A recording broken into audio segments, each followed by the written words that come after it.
All right, guys, it's been a really great week. I wanted to share some of my pickups and some of the things that I was actually able to find coin roll hunting. And didn't do any strap searching, but I found an absolutely stellar note right here. 2004 series radar note. Okay, there's a serial number.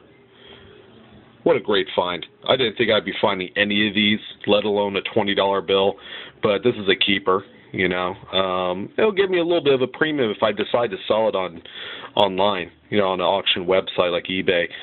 So, you know, I found this yesterday.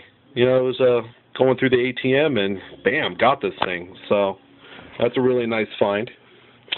Okay, did a little coin roll hunting. I did $400 in nickels.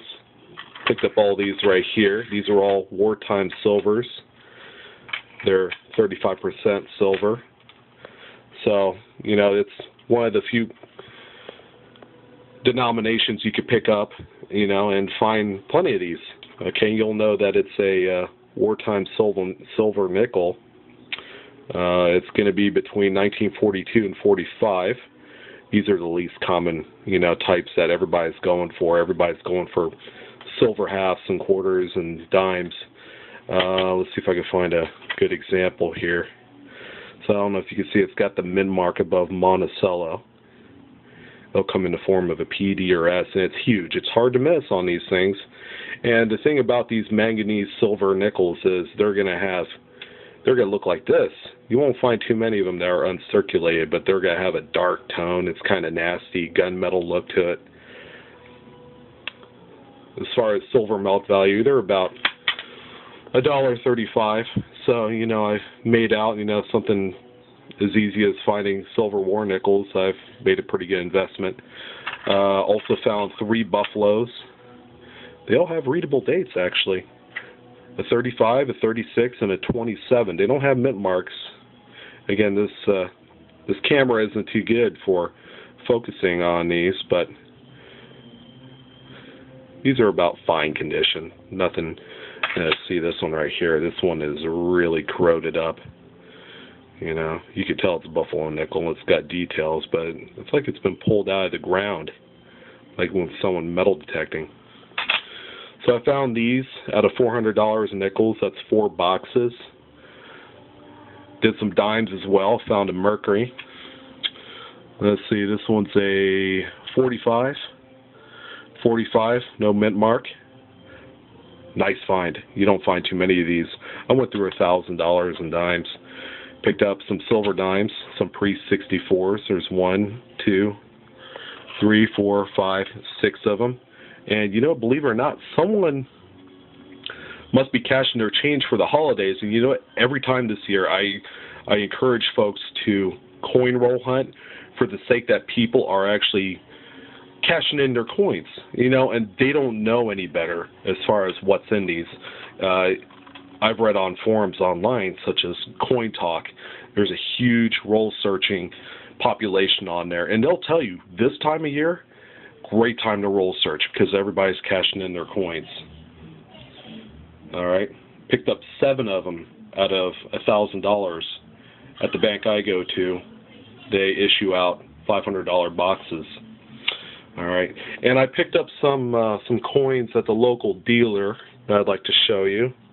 This one right here. This is a 1966 Italy 500 lyre. It's silver. I believe it's 80%. Someone will correct me if I'm wrong, but this is a really pretty coin. You know, I picked this up for melt value. On the back, it's got a ship.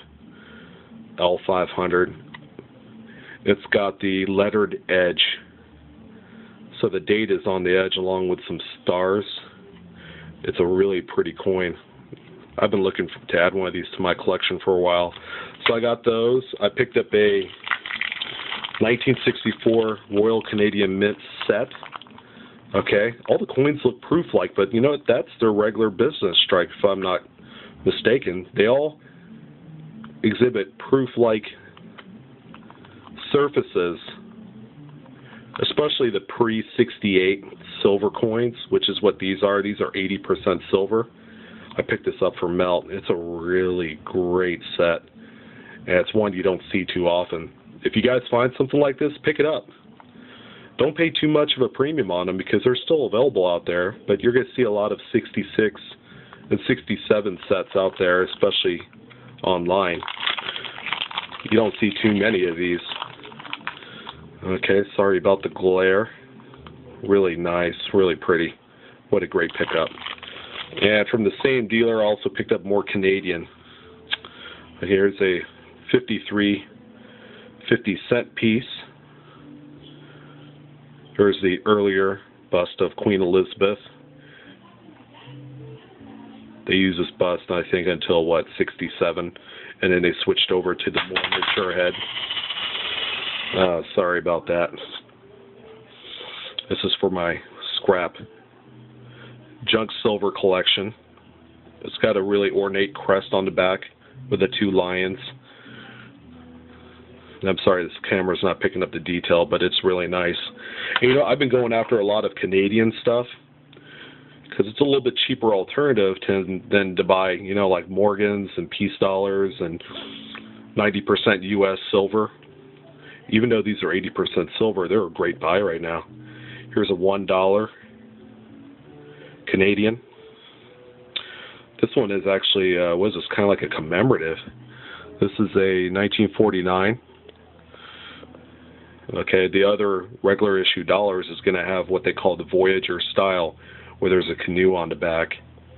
But this is kind of like a one-off. Okay, they did it for a couple years. They did it for 49.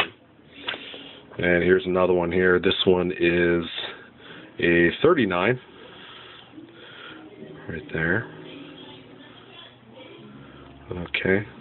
Nice big coins, too. I mean, they're not quite the size of a Morgan, but they're pretty close. You know, so I picked these up for Melt. They got some years of these Canadian dollars that, you know, lower mintages, varieties that exist that, you know, command a little bit more money. So, guys, I just wanted to show you some of the pickups I had this week. It was a really great weekend for coin roll hunting. As you can see, I picked up a lot of silver just by recycling the same $1,000 I picked up for doing the dimes. I also got the nickels, and I really didn't invest that much money. Even got myself a really nice radar note right there. So if you're unfamiliar with, like, for example, the notes and the different types of fancy serial numbers, you can click the link at the bottom in the resource box down this way right here, and I have a whole explanation of different types of fancy serial numbers. Believe it or not, they're selling for good money online. So again, thanks again for watching the videos I have. I hope you guys are liking them and they're somewhat educational. That's my aim.